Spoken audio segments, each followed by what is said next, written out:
Hey, Villa fam! You're back with Two Village Girls for another eventful week of honest conversations. Today, we are here to tell you about Physical abuse. Ding, ding, ding. Yep. Actually funny. All right, guys. Today, we're here to tell you about physical abuse with children. So, Angie, kick us off with discipline. Okay. Discipline. I feel like discipline is a hard topic because there's a lot of different ways you can discipline your child. Who's to say what's right? We're not gonna say who's to say what's right and what's wrong. Mm-hmm. But sometimes some discipline is a little too much. But to me, discipline is just like the way you correct your child's behavior. Yeah. That's how I would define discipline. And to me, when you discipline your child, you want them to like learn what they did wrong. Mm-hmm. I think that's the biggest point of discipline, is to learn what they did wrong and for them to know either next time how to do it differently or next time not do it at all. Yeah. I agree with you 100%, actually. Like in our childcare classes, we go over like different positive discipline techniques, such as like timeout, such as like a feelings chart, like just letting them look at a feelings chart and then going there to talk to them and communicate to them how they're feeling. Like for instance, with my child that I teach during the week, whenever he like gets really angry, because he kind of get angry, a little frustrated sometimes, I just be like, okay, buddy, let's talk about how you feel. Let's put those feelings into words, because to me, I'm a big communicator. Yeah. Even though I'm shy, I am a big talker. I like to talk. So whenever he like get angry, I just be like, well, can we talk about why you're feeling this way? What made you throw that temper tantrum you just had? Stuff like that. So talking, communicating, time out, just a long time. I like the thought of a long time, like letting your child have a long time from others, just to have that time to like to themselves, to think about what they've done. I just think it's important for them to have that a long time too. Do you know any other ways we can discipline children? So I think the best way to understand discipline is actually from the child's perspective. So like just asking your child, like, what does mad mommy or like mad daddy or like mad parent look like in your child's eyes? Like if you were to give your child a picture, a piece of paper and a pencil or a crayon or something, and tell them to draw a mad mommy and see like what does the child see when you are upset or when you are angry or when you are trying to when they've done something wrong. Yeah. That can help you understand like whether your child is learning from what you're experiencing or if it's a negative experience all around. Because we don't, as much as children need discipline, they need a structure that they can grow with, as opposed to a structure that they fear. Yeah, absolutely. And like I know like a lot of parents sometimes like do discipline like just from how they were disciplined when they were growing up. And like me and you have talked about how it's a new time, like beatings and like just finding anything to hit your child with in the moment and stuff like that. Those are definitely frowned upon now, and they don't. From research, they really aren't really effective. It just causes more problems with the child, like more behavioral problems. They can even go to school and become bullies. They start picking on other people in schools because they learn that their parents sit here and beat on me. I'm a go beat on everybody else. That's how they release their feelings and their emotions. Absolutely. Beatings and spankings could be a whole other topic on this channel, because that in itself, there's so much research and so much conversation to be had, and the fact that it's such a controversial topic. Yeah, absolutely. Definitely. A whole nother episode. So stay tuned, guys, because we've got some stuff for that. Absolutely. But kids absolutely, based on how they get disciplined at home, they carry that kind of discipline in everyday life. They can go to the store or in this case, let's talk about in the school setting. Somebody might knock over your child's pencil or like piece of paper off their desk, and the way your child might respond to that can go in different directions depending on the discipline that's used at home. You can see your child that's just like, hey, can you apologize that and pick that up for me, you know, that was wrong, versus the child that will get up and go take the pencil out of that person's hand and throw it on the floor in like a vengeance, and see like, no, now how do you like it when I do that? So absolutely. Kids very much learn from their families. They learn from the people they live with, and they watch everything. They're receptive to everything because this is the firsthand information they get from day one. So being mindful to like what you want your child to do when they're not around you comes from what you do around them.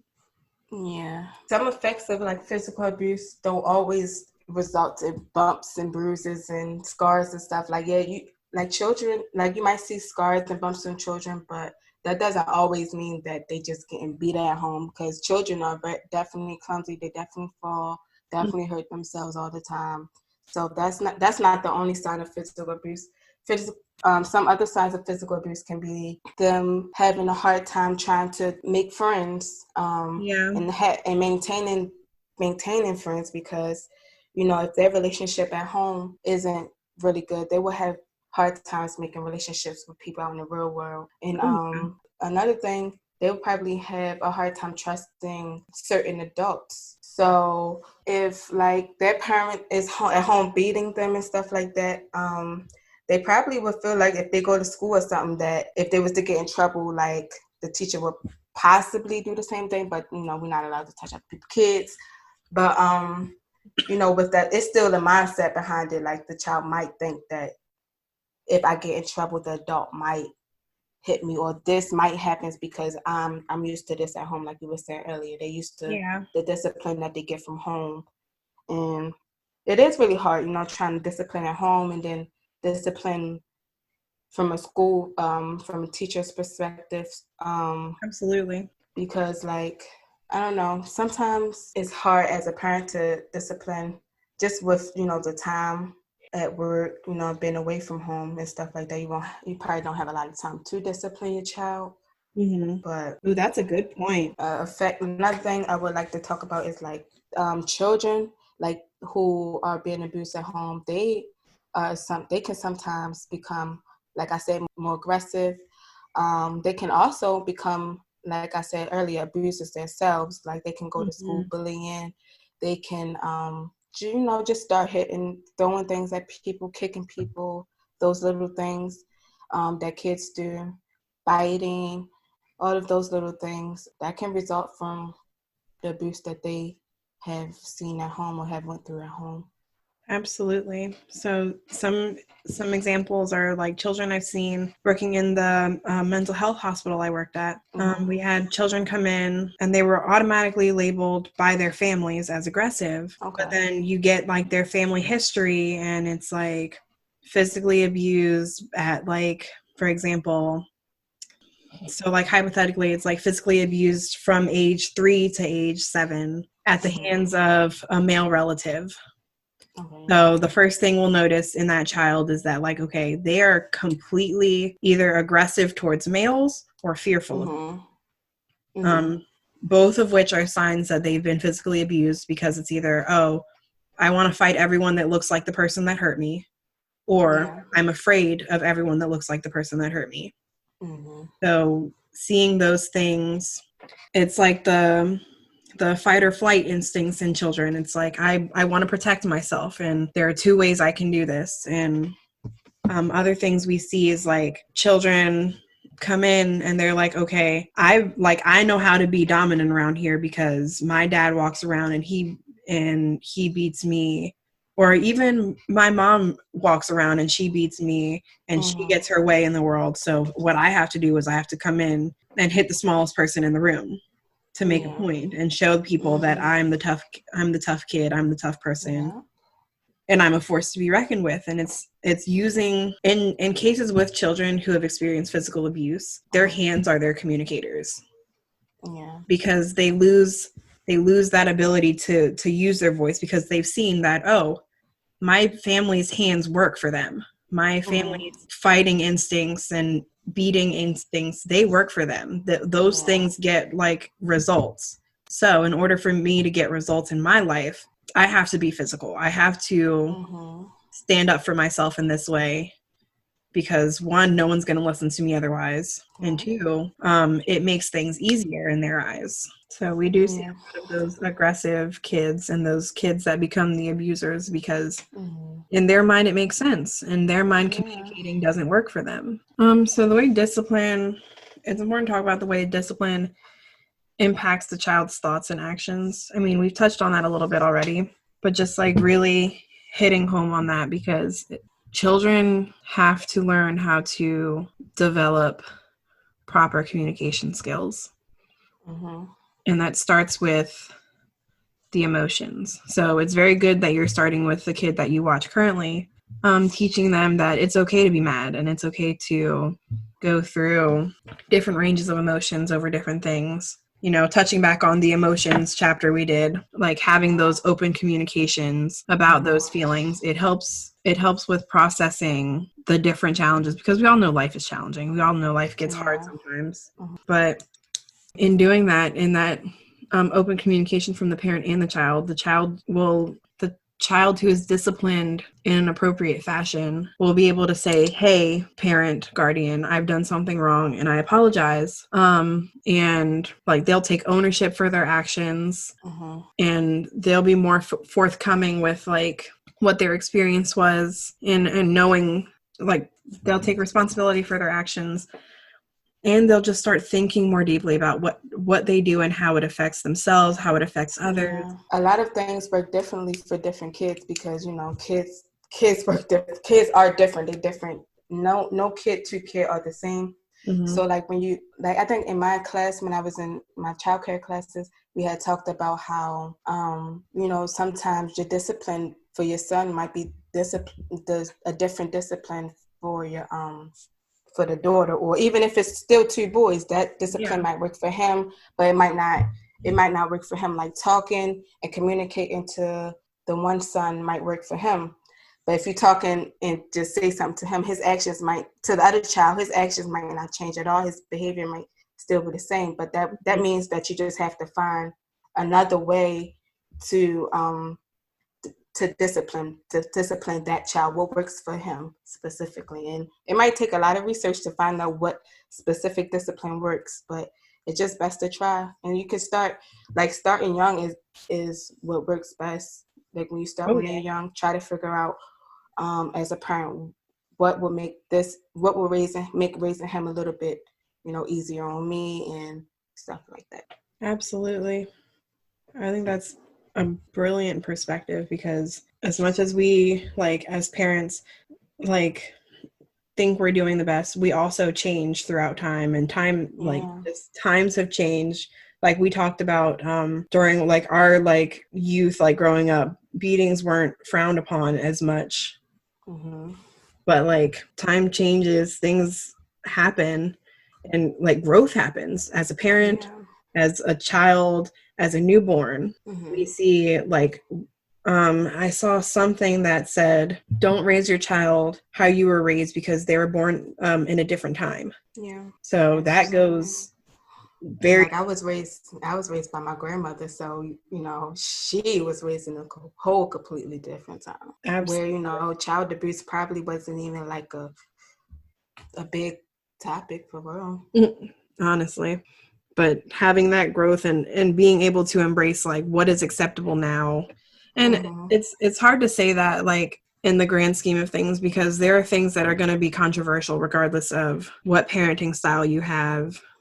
But understanding that like certain things, there's like going with the research and understanding that certain things work better and certain things are more child like friendly and child supportive versus authoritative parenting, for example, and being that strong figure and it's my way or the highway, this kid is not going to rule me kind of thing, because there's the ebb and flow of parenting, the ups and the downs, and that's part of it.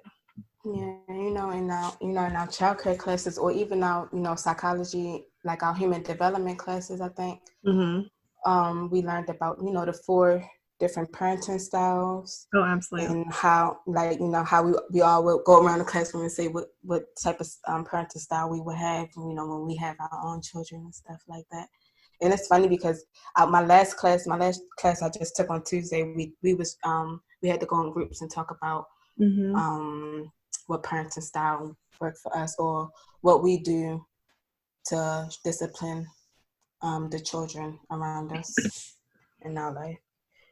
And I was telling my group that, like, I'm more of a communicator. I'm more of a talker. Like, we need to talk about this. We want to talk about how we're gonna fix it for next time. Like, how this isn't gonna happen again and stuff like that. And it just needs to be effective. Hopefully, it is effective. Absolutely. And back onto the comment you made about the different parenting styles. I don't know if you remember, but I did my research project for my senior project. Okay, yeah, I do. We had to do we had to conduct we had to Mm-hmm. do the research and conduct a study, and I chose to do it on the relationship between parenting styles and the impact it has from childhood to adulthood. And basically the way I ran it was I would ask people to reflect back on their childhood and how they were raised, and like give me ratings from like 1 to 5, I think. Mm-hmm. Don't quote me on this, it's been a while. I'm pretty sure our scale was 1 to 5, or even 1 to 10, but same Something like difference. that. But I had asked them to reflect back on their childhood and talk about like what they experienced as a child, and then what they experienced, and then do a separate part where it talks about like how they feel they are as a parent now compared to how they were raised, and comparing those two to see what the parenting style like was, how it impacted them, and how and which parenting style works best like with that relationship, like the relationships they had with their childhood and themselves now as parents. So that was an interesting study. Maybe I'll put that in a blog this week and let you guys kind of read into that and see. It was very interesting to see, especially with like the different parenting, like the different age groups of research I got. I'm pretty sure the oldest I got was in their like 60s and 70s. Yeah. And then the youngest I had was like 18, 19, freshly into college kind of ordeal. So it was a very wide range of research. Very interesting. I can only imagine you have interesting results. But yeah, that sounds fun. It was a lot of fun. What do you think are some interventions to help prevent physical abuse from happening again? So one way that we can prevent physical abuse from happening again in the future is to use interventions, and interventions as far as like family counseling. So if you need help with you and your child and discipline with your child, or like if you are the parent and you don't like physical abuse or whatever, you and your child can both go to counseling and to get help on better ways to just discipline your child if you need help with things like that. Absolutely. Even for your child, there's even interventions for your child just to attend if that's possible. Like if your child feel more comfortable going by themselves and talking to a therapist or somebody in that field. I recommend both of those, both family therapy and individual therapy for both the parent and the child. I support that. I'm a big advocate for therapy. Therapy is for everyone. Therapists need therapists. I'm sure you guys have heard that before. But therapy is for everyone, and it's beneficial for and honestly, what therapy ends up doing is opening that communication up. Yeah, absolutely. Figuring out what works. Yeah, because sometimes sometimes it's hard trying to just communicate on your own. You probably need that extra person to help you guys with your relationship. Oh yeah. So, another way we can prevent this is by looking for just other positive discipline methods, like I was saying earlier, that we could use timeouts. We could just have them have alone time. You could even take away sometimes. I know a lot of times taking away isn't still effective because kids have a lot. If you take away something, they just find something else to use. So sometimes taking away isn't effective, but taking away could be useful. Oh yeah. Um, I want to say punishments, but um, when I was talking to my teacher when we was in class, we was talking about punishments, and she says only effective like if it's actually changing the behavior. Like if it's not changing the behavior, like punishing children for excessive amounts of time is not like completely helpful. Like she would do like maybe she said she would probably do like a week, but like a month punishment is way too long. You know, sometimes parents Yeah. punish their kids for a month, 2 months. You can't go outside for the whole summer, but kids need to go outside. Kids need to Really. explore. If it takes that long to get your point across, then trying a different method will save you time as a parent from Hmm. seemingly holding a grudge, which we all know that's not the case at all, but it'll save you time from having to be upset about this for this long if you find a different Hmm. method. Plus, it will also like help strengthen that relationship with your child if you're not just going up to them every day and reminding them what they did wrong for a month. That's a Hmm. long time to just be like, hey, you remember when you um, skipped class or when you didn't do your homework. Other methods would Um, be modeling like positive behaviors, yeah. or if not modeling the positive behavior, giving positive reinforcement is a good one too, because it's like, okay, ignore the negative behavior or the unwanted behavior that you observe or you see your child doing, and Hmm. instead, like, once they do something that you want them to do or you'd like them to do, you praise them and let them know that, hey, I see this and I'm proud of you Yeah. and I'm acknowledging that and giving you that attention, because I mean, we all want attention. We all want that Absolutely. satisfaction of someone being proud of us, and who Hmm. do we want to please more than our own parents, right? Exactly. Yeah. So positive reinforcement, modeling the wanted behavior, that goes a long way. Another thing I wanted to say was like giving your child the opportunity to fix their own problems. I learned in like my child care classes that you give the child the chance or opportunity to problem solve, because problem Mhm. solving is a big trait that they will definitely need in their future when they become adults in their own relationships and their own problems that they have once they become adults. So like giving the child the opportunity to explore the problem and solve the problem on their own, and then like Absolutely. stepping in if need be. I think that's important to give the child Yeah. the That makes a opportunity. that makes a lot of sense, because you don't want to, if you stop the child from making mistakes and exploring the different opportunities in a negative way at that, and in a very aggressive way, your child will Yeah. become more shy, more reserved. They won't want to go out there and try different things, because it's like, Hmm. oh, I don't want to be I don't want to get in trouble. And it's like, okay, it's understandable on dangerous situations, but if it's something Hmm. simple like one thing that my a family member of mine was telling me was that they wanted to learn how to ride a bike, and it was a female.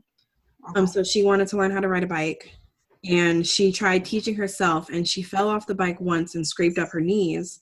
And in response to that, instead of getting encouraged to try and ride the bike again, or even get help from the parents who learn how to ride the bike, she got a beating.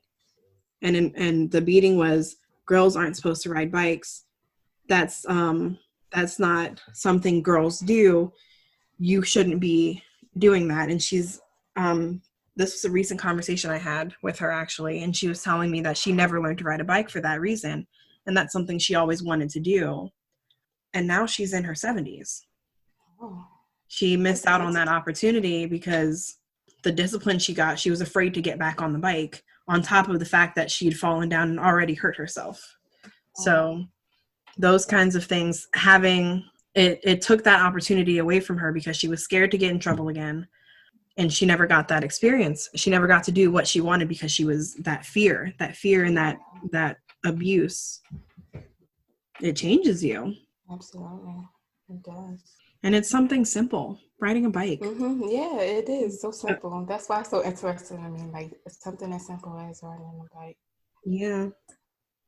So imagine that. And it still affected her. Like, I mean, she's Oh, yeah. still not riding the bike at 70, and that's something she wanted to do. That just shows how much as things impact you as a child.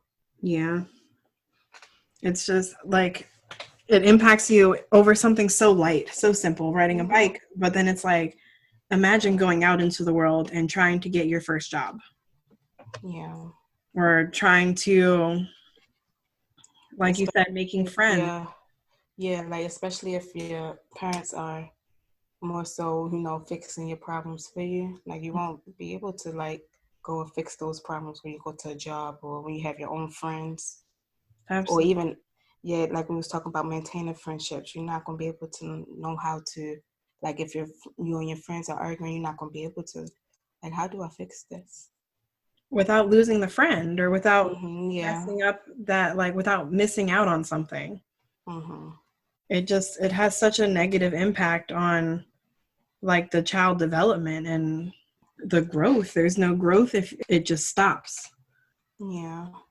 Don't. So we encourage you to try to communicate, try to find other positive methods to discipline your child. Let your child be able to solve problems on their own. Give them that opportunity to solve those problems. Yeah. It could be challenging problems. It can be simple problems, but just give them that opportunity to do so because it's going to make a difference in their future when they become adults and then Absolutely. in the relationships that they form. Give them the openness to be able to come to you with their problems without them assuming you will solve the problems for them. Give them that open forum to say, hey, I'm going to do this by myself, but should I need help, I have you there for me. Yeah, like it's important that your child know that you will be there if you need them, but also have that, own mindset to handle their own problems because your parent will always be there, but you still need to rely on yourself, your thoughts, your actions, your problems, because you're going to get older. Absolutely. You ain't going to keep running to mommy every time something happens, so. That pretty much brings us into our other way of preventing physical abuse from happening again, opening that. It's trying to communicate and get to know your child. Yeah, absolutely. We talk about that. I'm pretty sure we talked about in every episode we have so far, communicating, listening to your child. So we can't stress it enough. Communicate, listen, talk, get to know your child, ask questions, Yep, if be that's there the for your only child, thing. support your child. Yeah. If that's the only thing you guys gain from the village, I feel like that's a job well done for us because communication leads into every single thing, every single aspect of life. There's not one thing you can't communicate about. Absolutely. Thanks, Philip Pan, for tuning in again to another episode with Two Village Girls. Join us every Wednesday for new episodes. If you guys want to learn more information about physical abuse in children, check out our blog page where we'll be posting every Wednesday and Saturday. Please follow us on all our social medias, which will be listed in the description box below. And as always, we want to send you out with some positive vibes to help you get through the rest of your week. And this week's inspirational quote is by L.R. Nost. And it says, discipline is helping a child solve a problem. Punishment is making a child suffer for having a problem. To raise problem solvers, focus on solutions, not retribution. We will catch you guys next week. Bye. Bye.